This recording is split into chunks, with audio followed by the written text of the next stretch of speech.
Bonjour, bienvenue dans notre première édition du web journal La culture est essentielle, destiné à promouvoir l'action culturelle à Paris et à fédérer les artistes autour d'un projet commun. Il est 18h30, vous venez probablement de rentrer chez vous avant le couvre-feu. Nous allons sans tarder démarrer avec notre premier sujet. Jonathan Joubert nous a reçus dans son appartement à République et nous a présenté sa cousine Jacqueline, qui a bien connu l'âge d'or du jazz à Paris, et elle nous parle de son ami Jimmy Davis, l'auteur de Loverman, la fameuse chanson jazz. Jimmy était objecteur de conscience dans l'armée et le premier homme afro-américain à défendre les droits des homosexuels dans son pays. C'est un entretien effectué par Jean-Marc Dos Santos, notre ami poète et interprète.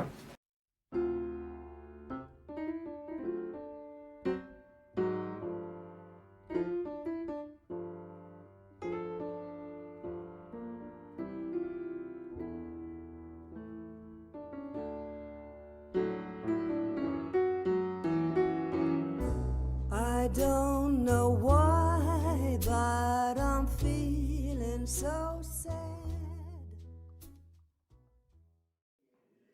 Vous savez qu'à Paris, après la guerre, quand il est revenu, il a été certainement une des personnalités noires américaines les plus célèbres.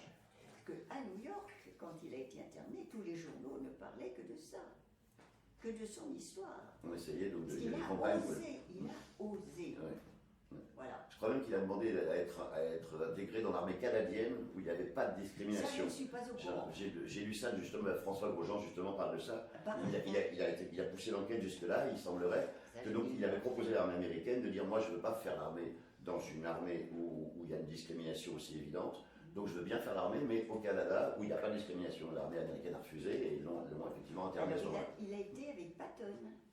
Il était avec Patton. Oui, il était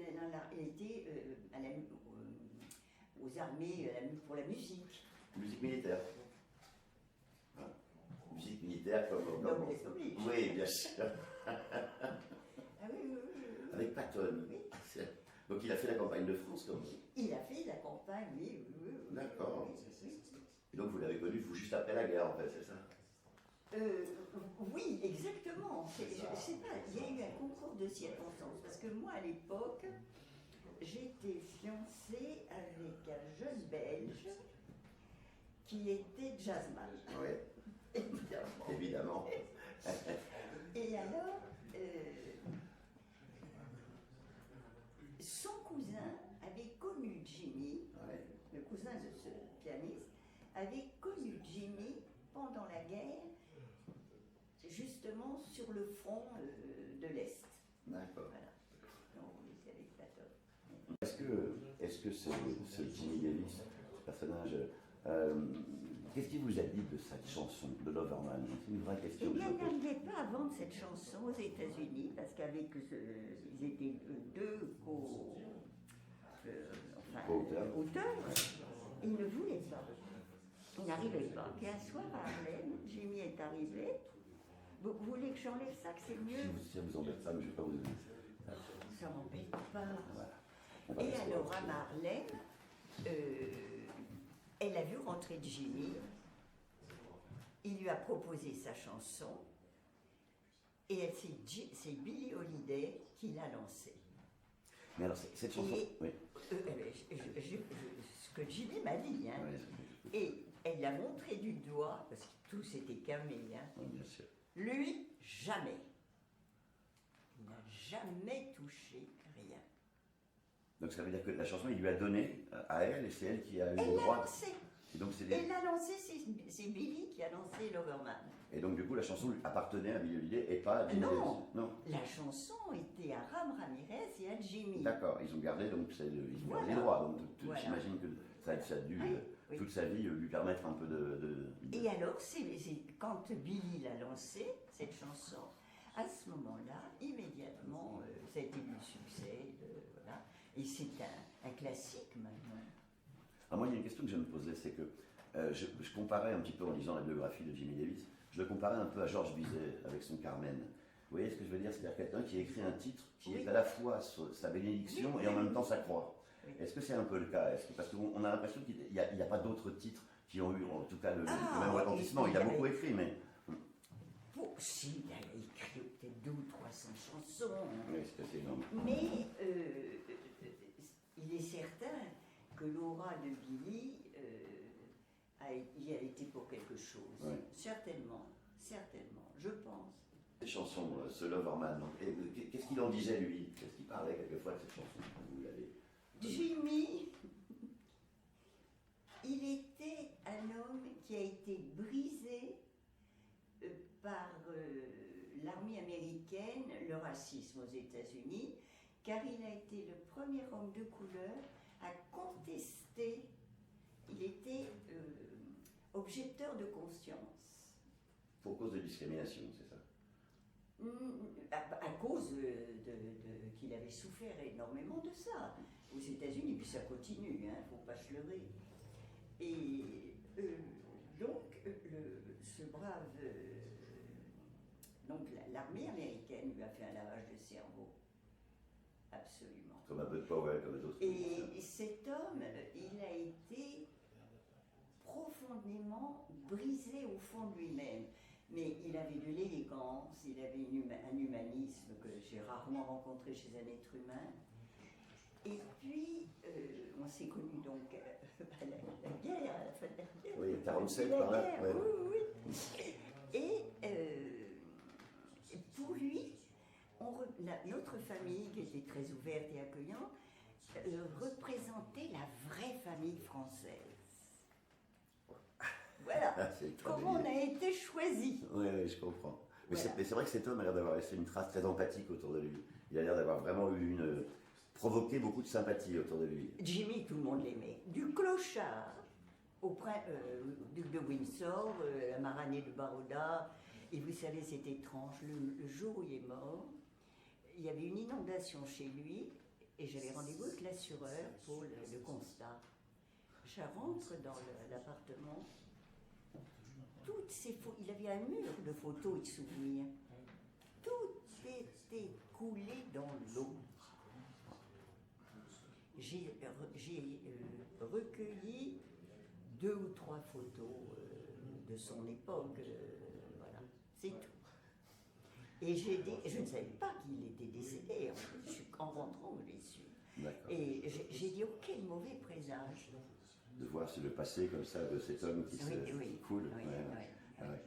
Alors, je crois qu'il a entretenu une correspondance avec Langston Hughes. Oh, L'immense quel poète. homme délicieux. Vous avez connu Langston Mais Hughes? oui, Black Nativity. Oui. Voyons, j'étais à la première et assise à sa droite, dans une rose de patou que j'ai vendue à Ludo pour 200 balles. Brodée par le sage, oui, j'étais très élégante. J'imagine. Et sa femme, c'était Johnson était un homme d'une élégance magnifique. Très grand poète. Un Très poète, Un oui. poète génial. Et c'est lui, Langston, qui a fait sortir Jimmy de prison. Parce qu'on l'a mis, on l'a interné, appelé l'armée, la conjoncteur de conscience. Ici. Alors je me demandais, est-ce que Jimmy Davis, par exemple, a rencontré James Baldwin, qui vivait en France à peu près à la même période aussi? Mais moi, je prenais mon petit café à 11h du matin au Domingo avec chef Paul-Louis. D'accord. Oui, donc c'est ça. Donc vous étiez très proche de cette communauté, alors. J'ai eu la chance, grâce à Jimmy, de connaître tous les merveilleux musiciens de cette époque. Voilà, c'est la chance que j'ai eue.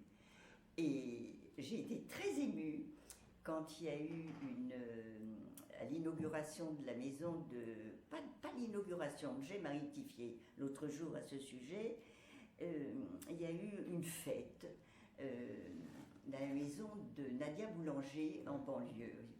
D'ailleurs, on a été filmé dans Les Enfants du Rock. Avec Antoine Lecaune, c'est ça. Et on attendait 3 personnalités. Il y avait donc Jay Gottlieb, Émile Namounov et le 3e, Quincy Jones. D'accord. J'avais pas revu Quincy depuis 25 ans.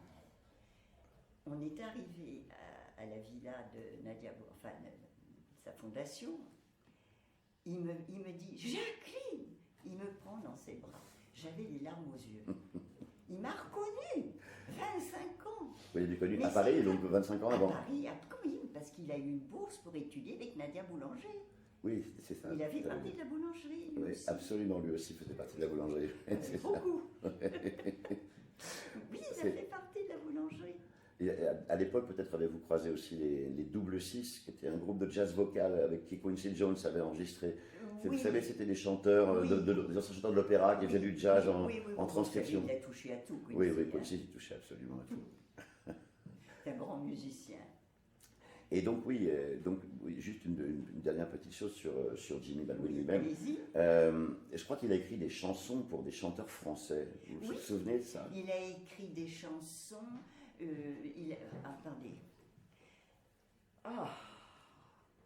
Non, il a écrit des chansons pour Chevalier, pour Yves Montand, je crois. Trinque-Trinque, je crois. Trinque-Trinque, oui, c'est ça, Trinque-Trinque pour Chevalier, je crois que c'est ça. Il y a eu- Mais ces chansons n'ont pas eu grand succès. Non, voilà, Il n'y a c'est- que ces chansons américaines. Je regarde les livres, tout ça. Je sais pas, il y en a. J'ai donné toutes les chansons que j'avais à mon petit cousin. Non, non. Et puis, il en a eu marre à un moment donné de passer dans les boîtes. Il en a eu marre. Alors il a rompu avec beaucoup de choses. Le milieu du jazz, tout ça, Oh non, il avait toujours ses connaissances aux États-Unis. Oui, mais tout le monde s'en va. Eh oui, bien sûr. Profitez-en, j'ai 93 ans. C'est exactement ce que je fais, Jacqueline. J'en profite. Merci beaucoup. Avec plaisir.